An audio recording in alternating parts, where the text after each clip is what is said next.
ও video আপনারা সঙ্গে ছিলেন। ওটা একটা উড়িষ্যায় কথা আছে, মিছা কৌ মনকে পাও। উনার চামচা যে অ্যাডিশনাল এসপি মিঠুন আর একটাকে নিয়ে গেছে এসডিপিও করে রেজাউল কবির, ওরা বলে দিয়েছে।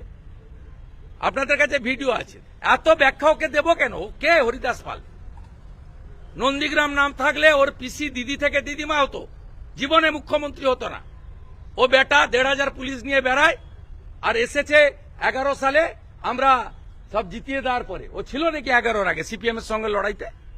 ওর কথার উত্তর দিতে হবে কেন? ও যার আলোকে আলোকিত, ওর পিসি মমতা ব্যানার্জিকে আমি হারিয়েছি। উত্তর দিলে চলে যান দীঘাতে জগিং করতে গেছে, ওর কাছে থেকে প্রশ্ন করুন, তার উত্তর আমার কাছে। ওর কথার উত্তর দেবই না। ও বিনয় মিশ্রর মতো এনআরআই করে রাখুক, কোথায় যাবে দেখবে এপ্রিল মাসের পরে।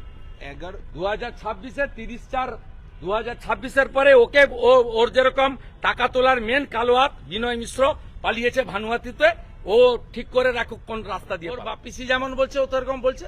ঝাড়ে কি বাঁশ আলাদা হয়নি? সরল ঝাড়ে সরল বাঁশ, কাটা ঝাড়ে কাটা বাঁশ।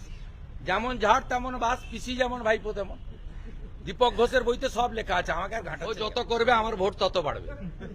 ও বিধানসভায় কাঁতিতে গেছিল, অরূপ দাস জিতেছে, কোথায় হেঁটেছিল তো।